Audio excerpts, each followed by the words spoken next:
রাত পোহালেই শুরু বিপিএল এর একাদশ আসর। সে আসরকে ঘিরে মাঠে অনুশীলন করছে দলগুলো। সেখানেই আছেন আমাদের সহকর্মী ঈশান হাসান, তার কাছ থেকে জানবো বিস্তারিত। ঈশান, কাল তো 4 দল মাঠে নামবে, আজ কোন কোন দল অনুশীলন করলো?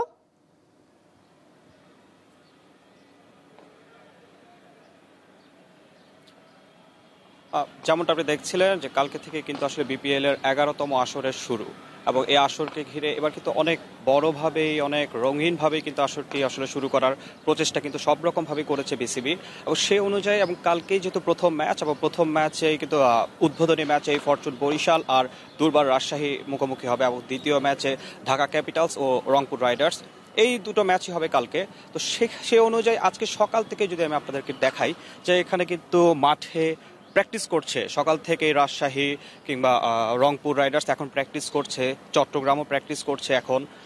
এর আগে কিন্তু আসলে বরিশাল এবং হচ্ছে আপনার রাজশাহী এরাও কিন্তু প্র্যাকটিস করে গিয়েছে, এবং এরই মধ্যে কিন্তু আসলে আজকে কিন্তু যেহেতু শেষ দিন বিপিএল খেলার আগে, সেইখান থেকে আজকে সব অধিনায়ক কিংবা প্লেয়াররা এবং এছাড়াও বিসিবির কর্তারাও কিন্তু আজকে কথা বলেছেন।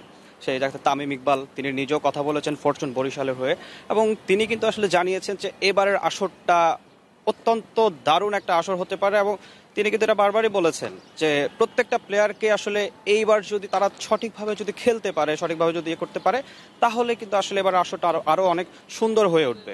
তো এই জায়গা থেকে আসলে যদি আমি বলি, সেটা হচ্ছে দল নিয়ে যে বিপিএল এর এবারের আসরে দুর্বার রাজশাহী, এই দলটা অন্যান্য বারের তুলনায় এবারের আসরের অন্যান্য দলগুলোর তুলনায় বলতে গেলে কিছুটা হলেও দুর্বল, কারণ তারা ড্রাফট থেকে 12টা প্লেয়ার নেওয়ার পর সব মিলিয়ে এখন পর্যন্ত তাদের দলে আছে মাত্র 13 জন। দলে স্টার প্লেয়ার বলতে তাসকিন আহমেদ এবং এনামুল হক ছাড়া কিন্তু আসলে খুব বড় কেউ নেই।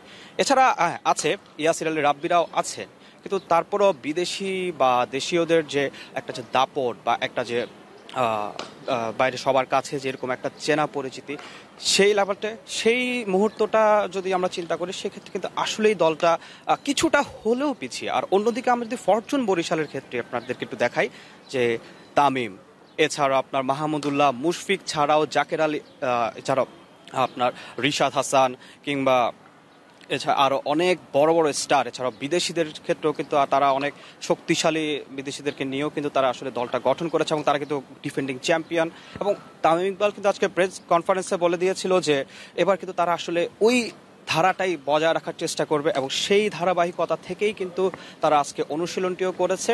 এবং সর্বোপরি দেখা গেলে যে আপনার ঢাকা ক্যাপিটালসও তারাও আজকে দুর্দান্ত পারফর্ম করেছে, এবং সাকিব খান যিনি এবারের কর্ণধার, তিনি কিন্তু বলেছিলেন যে এবারের বিপিএলটা আসলে দুষ্টু মিষ্টি লড়াই হবে। আর রংপুর রাইডার্সের কথাই যদি বলি, তারা কিন্তু কিছুদিন আগেই শিরোপা জিতে এসেছে গ্লোবাল টি20 থেকে। তো সবকিছু মিলিয়ে দারুণ এক জমজমাট আসরই হয়তোবা শুরু হতে যাচ্ছে কাল থেকে, এটাই আমাদের সবার প্রত্যাশা। তসিয়া। ঈশান হাসান জানাচ্ছিলেন মিরপুর থেকে।